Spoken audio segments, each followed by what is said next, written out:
Purple one, prophecy one. Yeah, you got two purple. Two purple? Yeah, two purple. Okay. Where did halfway through the prophecy come from? It came from the idea that like artists don't really like pick to be artists. They're like more like chosen. But that can also be like creative-minded people. Like, you know, that goes back to Plato thinking when you were born, you were like assigned a duty.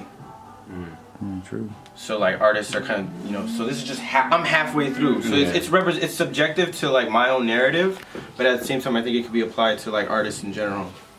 Hell yeah. Cool. My practice has changed over time in the sense that I've evaluated what a painting can be represented as constructively and materialistically in the sense like walking away from the traditional canvas and stretcher bars and putting into question how a painting can still be representational of painting history and still move forward.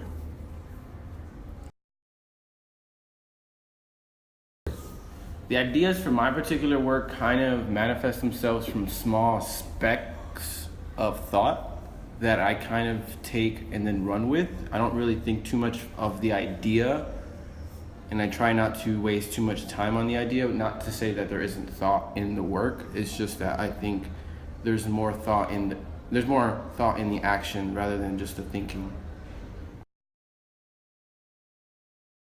When I look for materials, I look for materials that's cohesive in color,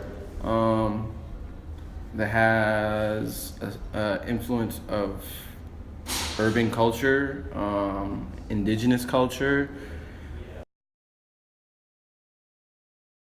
influenced by artists that are still alive today, like Oscar Murillo, Sterling Ruby, Torrey Thornton, and also, you know, fashion designers like Rap Simmons, Ricardo Tisci. You know, I think anybody that's really doing anything that's real is influential.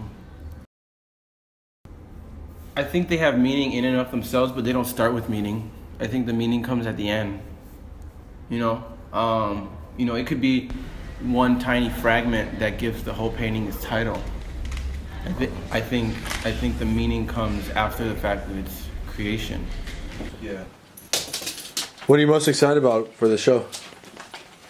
Honestly? Yeah. Working like I kind of outside my element. How so? Well, it's a fashion store, and then like the demographics are a little different. Okay. You know, it's like younger kids, like even kids I think are young. Okay. Let's see. I don't know what else.